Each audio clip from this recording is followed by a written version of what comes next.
स्वागत है आप सभी का ग्लोबल आईटी यूट्यूब चैनल पर। आज की वीडियो में हम लोग एम्प्लॉयबिलिटी स्किल फर्स्ट ईयर सभी ट्रेड के कैंडिडेट्स के लिए वीडियोस लेके आए हैं और इसमें हम इसके पहले जो है आपको लगभग 13 क्लासेस प्रोवाइड कर चुके हैं, जिसको आप प्लेलिस्ट में जाकर देख लीजिएगा। और आज जो क्लास हमारी है 14 है और जो टॉपिक है हमारा वो है कम्युनिकेशन स्किल्स। इससे पहले हमने अलग अलग टॉपिक जैसे IT लिटरेसी हो गई, इंग्लिश लिटरेसी हो गया, मैनेजमेंट क्वालिटी मैनेजमेंट हो गया और ASHI करके एक और टॉपिक था। तो अलग अलग टॉपिक हमने पहले के वीडियोस में कवर किया है, जिसको आप प्लेलिस्ट वाले ऑप्शन में जाकर देख सकते हैं। यूट्यूब में जब भी आप ग्लोबल ITI सर्च करते हैं, इस तरह से ग्लोबल ITI लिखा हुआ आएगा तो उसके ऊपर आपको क्लिक कर देना है। इसके ऊपर क्लिक करेंगे तो प्लेलिस्ट का ऑप्शन आता है और प्लेलिस्ट में आपको जाना है और यहाँ पर employability skill first year select कर लेना है, ठीक है। उसके अलावा इससे related PDF study material globaliti.org course के ऑप्शन में आपको देखने को मिल जाएगा एम्प्लॉयबिलिटी स्किल। और एम्प्लॉयबिलिटी स्किल पर क्लिक करेंगे तो first year and second year आएगा। फर्स्ट ईयर में जाएंगे तो आपको फर्स्ट ईयर कंटेंट देखने को मिल जाएंगे, ठीक है। इसके पहले क्वेश्चंस पहले की क्लासेस में हो गया है, तो इसके पहले क्लासेस जरूर देखिएगा, जिससे आपको जो लर्निंग है आपकी बेटर हो पाएगी। बाकी जो क्वेश्चंस हैं इनको हिंदी और इंग्लिश दोनों करने की कोशिश किया गया, हालांकि मैं पढ़ाऊँगा आपको हिंदी में, ठीक है। और चलिए क्वेश्चन शुरू करते हैं। क्वेश्चन 21 कौन सा ये है आपका कम्युनिकेशन स्किल्स, ठीक है। कम्युनिकेशन स्किल्स का 21 नंबर क्वेश्चन है। इसमें क्या recording one self speak in smartphone can be useful for.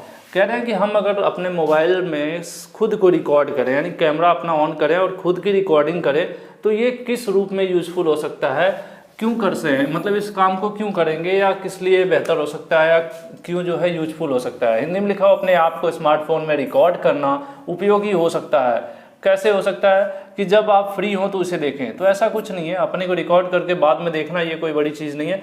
इससे दोस्तों को दिखाना नहीं, इसके लिए भी नहीं, फेसबुक के लिए भी नहीं। एक्चुअल में होता क्या है, अगर हमें कोई लैंग्वेज सीखना है या अपना कम्युनिकेशन स्किल बेटर करना है तो हम क्या करते हैं, पहले खुद को पहले लोग कहते थे ना कि आईने के सामने यानी शीशे के सामने खड़ा होकर बोलिए, ठीक है। इसी तरह से अब आप थोड़ा मॉडर्न एज आ गया है तो आप कह सकते हैं कि अपनी वीडियो शूट कीजिए, आप जो कुछ भी बोल रहे हैं उसको रिकॉर्ड कीजिए, फिर प्ले करके देखिए कि आप कितना बेहतर परफॉर्मेंस दे रहे हैं। जैसे आपको स्टेज पर बोलना है, किसी मीटिंग में बोलना है, किसी ग्रुप डिस्कशन में बोलना है, तो खुद को तैयार करने के लिए आपका स्मार्टफोन जो है मदद कर सकता है। कैसे कर सकता है, आप अपने आप को रिकॉर्ड कर सकते हैं, उसके बाद उसको देखेंगे, फिर अपनी जो भी प्रॉब्लम्स है उसको सही कर सकते हैं। Checking our strength and weakness, अपनी शक्तियों को और अपनी कमजोरियों को एक कम्यूटेटर की तरह, मतलब कम्यूटेटर मतलब बोलने वाला, बातचीत करने वाला, कम्युनिकेशन करने वाला, ठीक है। तो यही चीज़ है कि एक संचारक के रूप में अपनी ताकत और कमजोरियों की जांच करने के लिए, चेक करने के लिए कि हम कितना बेहतर प्रेजेंटेशन दे रहे हैं, हमारे अंदर कितनी कमियां हैं, उसके लिए आप इस्तेमाल कर सकते हैं, ठीक है। इसलिए यहाँ पर आंसर आपका कौन सा सही हो जाएगा, आंसर B सही हो जाएगा, ठीक है, 21 का। नेक्स्ट क्वेश्चन देखेंगे। चेयर थी, मैंने उसे थोड़ा साइड में किया, तो हो सकता है आवाज़ आई हो। उसके बाद है 22 the top communication skill that can help in one career. कह रहा किसी के करियर में, मतलब कोई अपनी नौकरी, जॉब या बिजनेस जो भी कर रहा है उसका वो करियर कहलाएगा ना, तो उसके करियर में इसमें से कौन सा कम्युनिकेशन स्किल्स है जो उसकी मदद करेंगे, ठीक है। और यहाँ पर आपके सामने ऑप्शन है लिसनिंग एंड कॉन्फिडेंस, मतलब सुनने की आपके अंदर स्किल हो प्लस आपके अंदर कॉन्फिडेंस भी हो, ठीक है।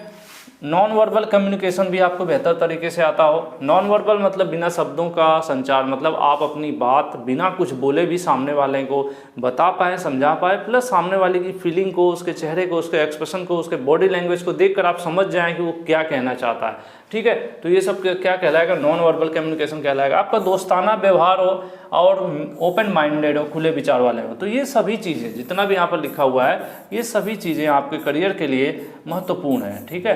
तो इसलिए यहाँ पर 22 का आंसर क्या हो जाएगा, D हो जाएगा। नेक्स्ट चलते हैं। What does hold on during a telephone call mean. अगर आप टेलीफोन पर बात कर रहे हैं, मोबाइल फ़ोन पर बात कर रहे हैं, तो उस समय अगर कुछ लोग कभी कभी कहते हैं होल्ड ऑन प्लीज़, तो इसका क्या मतलब है। होल्ड ऑन अगर कोई बोलता है या फिर कोई कहता है कि ज़रा होल्ड करना, तो ज़रा होल्ड करना, होल्ड मतलब होता है पकड़ना, ठीक है। मीनिंग अगर आप देखोगे पकड़ना, लेकिन ये कह रहा है टेलीफोन पर बातचीत करते समय अगर आप होल्ड ऑन कह रहे हैं तो उसका क्या मतलब होगा। कह रहा है कि फ़ोन को अच्छे से पकड़ने के लिए कह रहे हैं, नहीं ऐसा कुछ नहीं होता, आप तो अच्छे से पकड़े ही होंगे।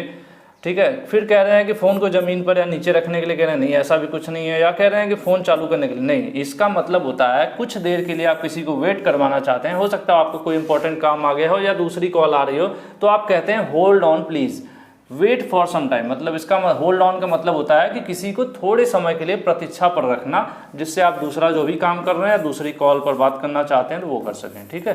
तो होल्ड ऑन पे यही मतलब होता है, होल्ड ऑन का मतलब कि किसी को शॉर्ट टाइम के लिए प्रतीक्षा पर रखना, ठीक है। यहाँ पर आंसर क्या हो जाएगा आपका, आंसर फिर आपका 23 का भी बी सही हो जाएगा। नेक्स्ट चलते हैं 24।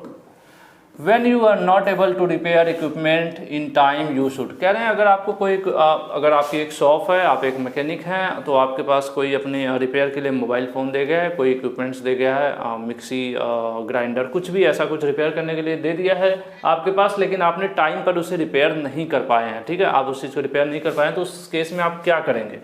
आप समय पर उपकरण को मरम्मत नहीं कर पाए हैं तो आपको क्या करना चाहिए। अगर ग्राहक आपके पास आ गया, वो कस्टमर आपके पास आ गया, तो आप क्या कहेंगे। देखिए अगला कह रहा है ग्राहक को 1 सप्ताह और प्रतीक्षा करने के लिए कह देंगे, ठीक है। कह देंगे कि मेरे पास और भी काम है, 1 हफ्ता रुको, 1 सप्ताह रुको, ठीक है। या दूसरा कहेंगे ग्राहक से अनुरोध करेंगे कि वो आपको 1 सप्ताह का और टाइम दे दे, ठीक है। या फिर कहेंगे कि जाइए कोई और कंपनी देख लीजिए या कोई और मैकेनिक देख लीजिए। या फिर अपन यहाँ नीचे है, थोड़ा सा इंटरेस्टिंग है, मैं इसको थोड़ा सा ऊपर करता हूँ। या फिर ग्राहक के आने पर नीचे शटर के छिप जाएंगे, ठीक है। यानी आप छिप जाएंगे कि अरे वो आ गया, उसका सामान मैंने नहीं सही किया है, तो छिप जाए। नहीं, ये सब नहीं करना होता है। आप क्या करेंगे, आप उसे रिक्वेस्ट करेंगे कि थोड़ा और समय दे दीजिए मुझे, जिससे मैं क्या करूँ कि जो रिपेयर है उस वर्क को मैं कर सकूँ, ठीक है। इसलिए यहाँ पर आंसर बी सही होगा। आपको थोड़ा पोलाइट होना पड़ेगा, प्यार से उससे समय मांगना पड़ेगा, ठीक है। प्लीज़ थोड़ा सा और समय लगेगा, थोड़ा मुझे 2-4 दिन का और मौका दीजिए, 1 हफ्ते का समय दीजिए, इससे मैं सही कर पाऊँ, ठीक है। तो इस प्रकार से आपका आंसर बी सही हो जाएगा। नेक्स्ट देखेंगे, क्वेश्चंस को बार बार समझना, ठीक है। फीलिंग समझिए, मैं इतना मतलब कोशिश कर रहा हूँ थोड़ा एक्सप्रेशन भी कि यार समझो। इस क्वेश्चन को दोबारा आपको रटना नहीं पड़ेगा। यार रिपेयरिंग के लिए आएगा तो आप क्या जवाब दोगे, तो आपको मैंने बता दिया। अगर आप सिर्फ रटोगे तो सब सेंटेंस एक दूसरे से मिलते जुलते होते हैं, ऐसे में एग्जाम में आप कंफ्यूज हो जाते हो, ठीक है। तो PDF मटेरियल्स, दुनिया भरी चीज़ें सब इंटरनेट की दुनिया में उपलब्ध हैं, बट आपको क्या चाहिए, आपको एक मार्गदर्शक, एक टीचर चाहिए, ठीक है। आप जिसको फॉलो करते हैं उससे पढ़िए, लेकिन पढ़िए ज़रूर। पढ़ने से चीज़ें आसान हो जाती हैं, ठीक है। तो what would you do if someone gives a message during a telephone call. कह रहे हैं कि अगर कोई टेलीफोन कॉल पर आपसे बातचीत करने के दौरान कुछ मैसेज देता है आपको, तो आप क्या करेंगे, ठीक है।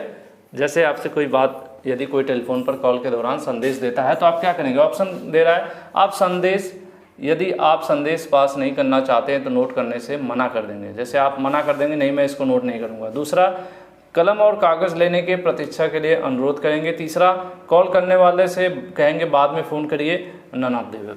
ये कहना चाह रहे हैं कि अगर कोई आपको एक मैसेज 2-4 लाइन का कुछ एड्रेस कहीं का है, उसको नोट करवाना चाहता है कि ये एड्रेस नोट कीजिए, ज़रा उनको बता दीजिएगा, तो ऐसे केस में आप क्या करेंगे।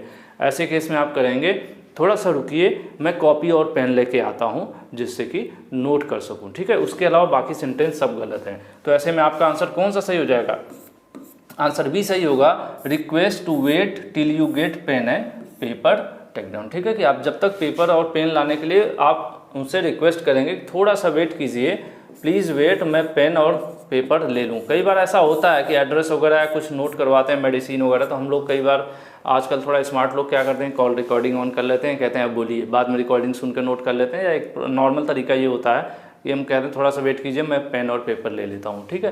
तो ये आंसर यहाँ पर सही हो जाएगा। Which one of these phrases is not related to telephone। कह रहा है इसमें से ऐसा क्या है जो टेलीफोन कॉल से रिलेटेड नहीं। देखिए लर्निंग का तरीका ही होता है कि आप किसी से सीखिए। जैसे आपको पता है अगर कोई गवर्नमेंट वैकेंसी आती है, PDF होता है 50 पेज का, लेकिन आप कहाँ जाते हैं, आप जाते हैं यूट्यूब पर। क्यों वहाँ जाते हैं, क्योंकि कोई आपको 5 मिनट में सिंपली पूरा पढ़ के एक्सप्लेन कर देता है, तो आपको उतना PDF पढ़ना नहीं होता, मेन इंपॉर्टेंट चीज़ें आपको मिल जाती हैं। यानी आपको कम मेहनत में सारी चीज़ें कम समय में आपको मिल जाती हैं ना, तो यही टीचिंग का बेनिफिट होता है, ठीक है। ऐसे आप पूरा PDF पढ़ोगे, समझोगे, दिमाग लगाओगे, स्ट्रेस लोगे, तब जाके आपको कहीं समझ में आएगा, उसके लिए बहुत ज़्यादा समय लगेगा। तो कम समय में अच्छी तैयारी के लिए आप किसी टीचर की मदद लें, ये बेहतर रहता है। ठीक है, इनमें से कौन सा शब्द है जो टेलीफोन कॉल से रिलेटेड नहीं है? देखिए, pick up the call, hold on, call back, ये सब फ़ोन में आते हैं। लेकिन ये मेकअप वेकअप करना तो भाई गर्ल्स होंगी वीडियोस बना देख रही होंगी, तो मेकअप का काम गर्ल्स का है, कुछ बॉयज़ भी होते हैं तो वो भी शायद करते हैं। अगर कोई करता है तो कमेंट कीजिए कि आप मेकअप करते हैं कि नहीं। तो ये जो मेकअप है ना, ये शब्द जो है टेलीफोन कॉल से रिलेटेड नहीं है, इसलिए आंसर आपका ए सही हो जाएगा। ठीक है, नेक्स्ट चलते हैं। Which of these use to introduce applicant to employer? नौकरी देने वाला, एम्प्लॉयर मतलब जो नौकरी देने वाला है, जो नौकरी का देने वाला मैनेजर, कंपनी का मालिक, इससे आपका कोई इंट्रोडक्शन कराता है आपको। अप्लीकेंट मतलब आवेदन करने वाला, ठीक है, अप्लीकेंट मतलब आप नौकरी चाहते हैं तो आप अप्लीकेंट हो गए, नौकरी देने वाला एम्प्लॉयर हो गया। तो इसमें क्या है जिसके थ्रू जो है आप अपना इंट्रोडक्शन दे सकते हैं? तो इसके लिए आप बायोडाटा, रिज्यूमे, ठीक है, यही यूज करते हैं ना, CV, इसलिए यहाँ आंसर आपका क्या सही हो जाएगा। आपको नौकरी चाहिए तो आप उसको छुट्टी का एप्लीकेशन नहीं लिखेंगे, ना ही शादी का कार्ड देंगे, ना ही स्टूडेंट ID कार्ड देंगे। आप क्या देंगे उसको? आप बायोडाटा देंगे अपना। ठीक है, नेक्स्ट चलते हैं। 27 का क्या था? C ऑप्शन सही था। 28, what can we write in our resume? हमें अपने बायोडाटा में क्या लिख सकते हैं? ठीक है, बायोडाटा में हम लोग क्या क्या लिख सकते हैं? हम लिख सकते हैं हमारी क्वालिफिकेशन ये, हम लिख सकते हैं हमें कंप्यूटर आता है, हमें और भी मतलब अलग अलग स्किल्स हैं वो आती हैं, वेल्डिंग आती है, जिस ट्रेड से हैं उस जो भी स्किल्स आपको आती हैं वो लिख सकते हैं। उसके अलावा आप लिख सकते हैं आपका एक्सपीरियंस कितना है, इस हिसाब से, यानी CV या बायोडाटा, रिज्यूमे में आप सब कुछ लिख सकते हैं, इस जो भी यहाँ तीनों लिखा हुआ है। ठीक है, तो ऐसे में क्या हो जाएगा? आपका आंसर D सही हो जाएगा। नेक्स्ट है appropriate body language, neat appearance can help achieve success in interview as they give confidence। कह रहे हैं अगर आप सही बॉडी लैंग्वेज कैसी होती है? अगर आप इंटरव्यूअर के सामने बैठे हैं तो स्ट्रेट बैठिए और बहुत हाथ मतलब पैर नॉर्मल करके, ऐसा नहीं हाथ पैर हिला रहे हैं इधर उधर, ऐसे ऐसे कर रहे हैं, मुंह में कुछ चबा रहे हैं, तो ये सब बॉडी लैंग्वेज प्रॉपर नहीं होगा। बॉडी लैंग्वेज मतलब आप सिंसियर लग रहे हो, शांति से बैठे हुए हैं, लगे कि नहीं यार ये सही लड़का है, इसको हायर किया जाए। ठीक है, तो वही कह रहे हैं कि आपकी अप्रोप्रिएट बॉडी लैंग्वेज हो और आप नीट क्लीन है, मतलब बाल वाल सही कटवाए हैं, ऐसे मेरी तरह ना हो। ठीक है, मुझे थोड़ा समय आजकल कम मिल रहा है या जो भी कह लीजिए, लापरवाही है, और बिकॉज मैं इंटरव्यू देने नहीं जा रहा हूँ वो चीज़। और इससे क्या होता है कि अगर आप नीट क्लीन रहते हैं, सही कपड़े साफ़ सुथरे हैं, आपने शेविंग वगैरह कर रखी है, तो इस तरह से क्या है आपको कॉन्फिडेंस भी मिलता है। ठीक है, तो इसमें ये चीज़ कह रहा है कि सही है कि गलत है, तो ये सही है। ठीक है, ट्रू है, आंसर ए। यहाँ पर लिखा हुआ है शारीरिक भाषा, साफ सुथरी उपस्थिति साक्षात्कार में सफलता प्राप्त करने के लिए मदद कर सकती है, क्योंकि ये कॉन्फिडेंस भी बढ़ाता है। ये बात क्या है, सही है कि गलत है? तो ये बात सही है। ठीक है, 30 नंबर देख लेते हैं।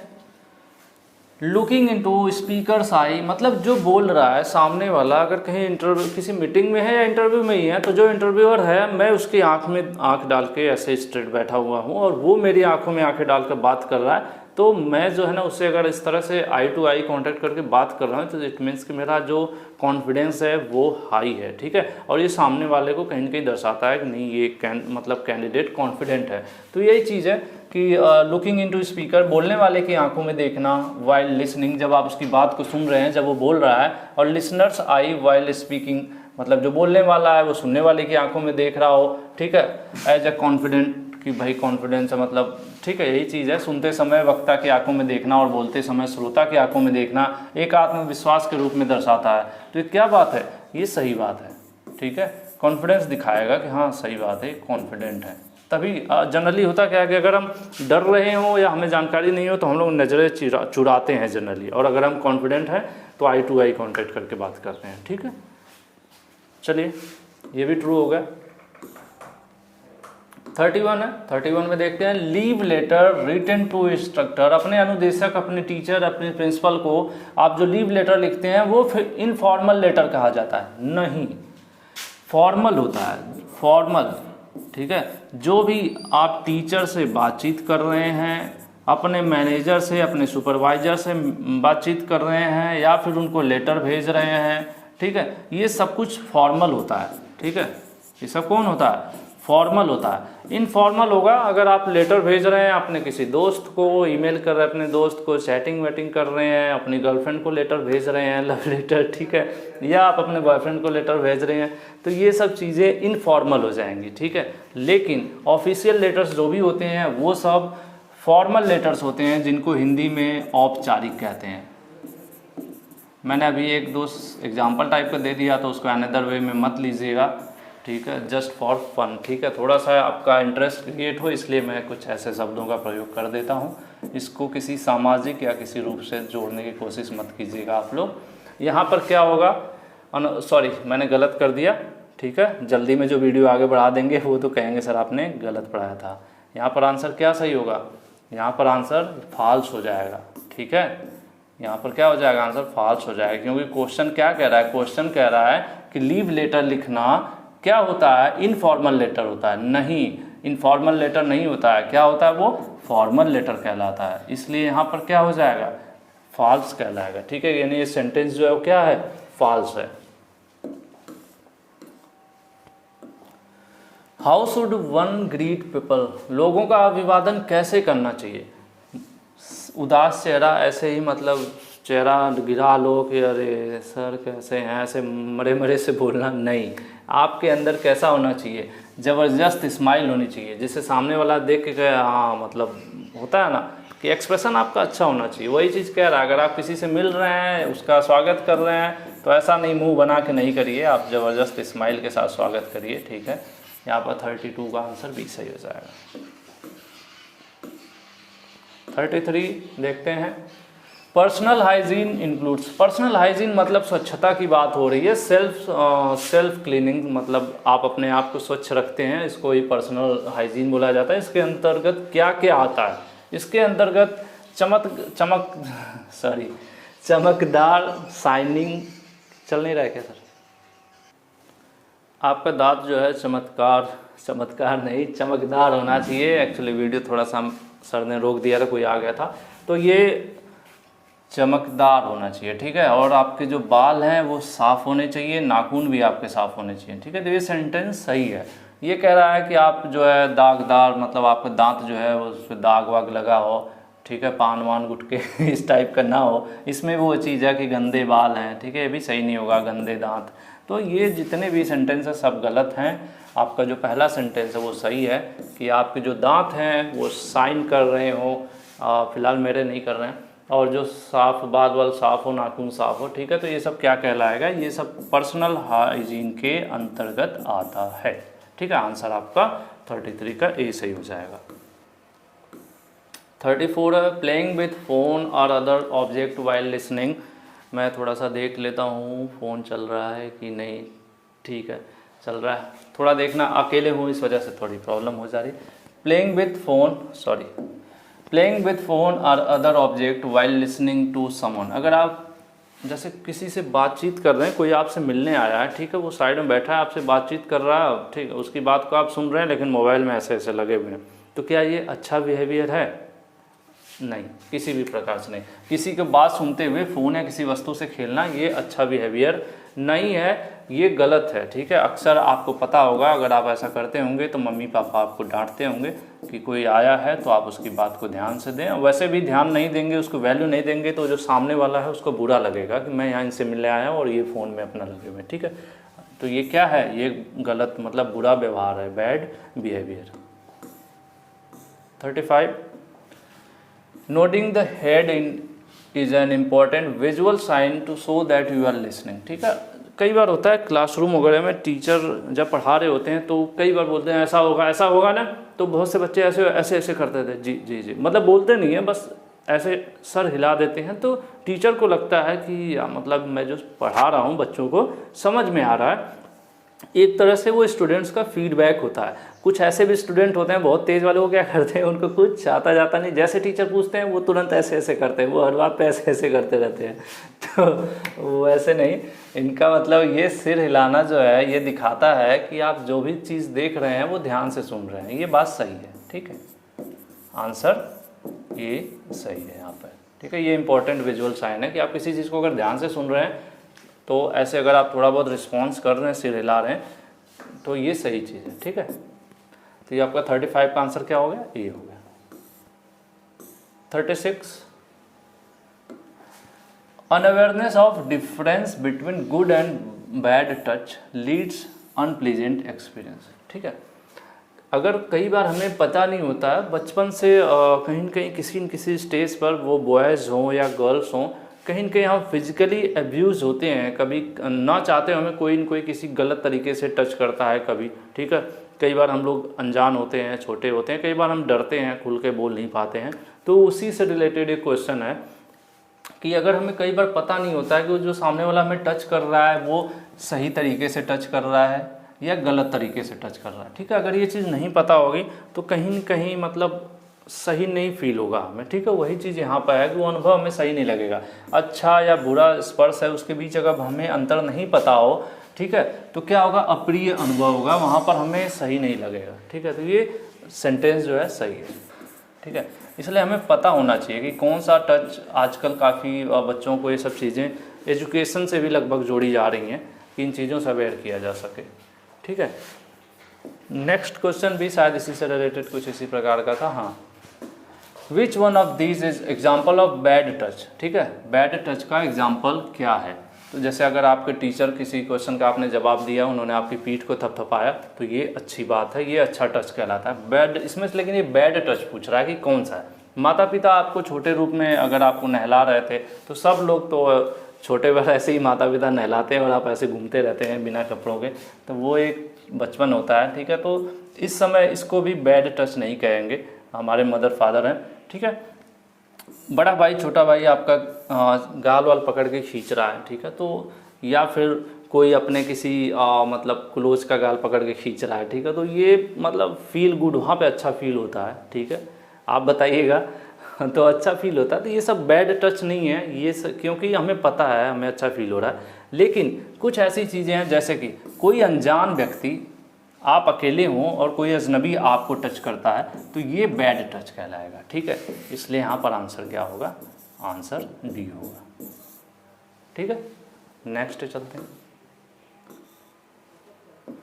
When someone you do not know touches you in good too। ठीक है, जब कोई अनजान व्यक्ति आपको छूता है, तो ये क्या है, ये आपके लिए क्या है, मतलब क्या है ये, आपको ऐसे में चिल्लाना चाहिए, नो। ठीक है, आपको ये चीज़ चिल्लाना चाहिए। अगर आप कहीं अकेले में इस तरह से हैं, तो आप अगर तेज़ी से चिल्लाएंगे नो, तो क्या होगा, सामने वाला जो आपको टच कर रहा है, परेशान कर रहा है, अनजान व्यक्ति, वो डर सकता है। उसके अलावा आपको वहाँ से भाग जाना चाहिए, उस जगह से भी, उस व्यक्ति से भी दूर भागना चाहिए। ठीक है, आपसे कोई बड़ा है या आपका कोई क्लोज है, ट्रस्टेड है, तो उसको आप ये चीज़ बताइए कि मेरे साथ ऐसा है, इस तरह से। ठीक है, तो इसलिए यहाँ पर आंसर आपको कौन सा सही हो जाएगा, जितने भी सेंटेंस लिखे गए हैं सब सही हो जाएंगे। ठीक है, 38 का आंसर डी सही हो जाएगा।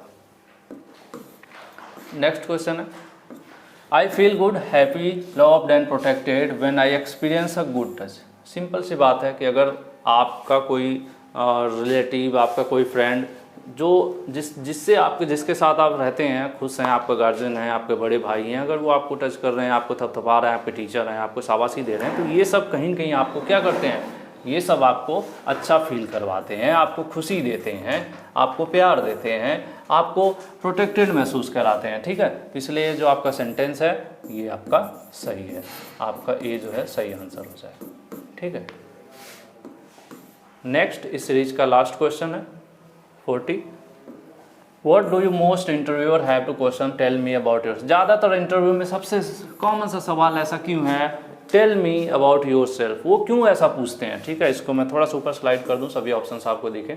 जैसे हिंदी में लिखा हुआ कि सबसे पहले सभी साक्षात्कार इंटरव्यू में पूछा जाता है कि अपने बारे में बताओ। ये क्यों पूछा जाता है, तो ये इसलिए पूछा जाता है, डायरेक्टली मैं पॉइंट पे आ जाऊँ, कि इंटरव्यू जो है ना, द इंटरव्यूअर, जो इंटरव्यू लेने वाला होता है, वो चाहता है कि आप शॉर्ट और क्विक, जल्दी से अपना इंटरव्यू दे दें। ठीक है, यहाँ पर ये आपका सही हो जाएगा आंसर। वो आपसे आपके फैमिली के बारे में नहीं जानना चाहता है, ना ही वो किसी आपका मतलब नाम वाम नहीं जानना चाहता है, और ये भी नहीं जानना चाहता कि आपने क्या पढ़ा है, कहाँ से पढ़ा है। वो एक शॉर्ट इंट्रोडक्शन आपका चाहता है। ठीक है, यहाँ पर आंसर आपका बी सही हो जाएगा।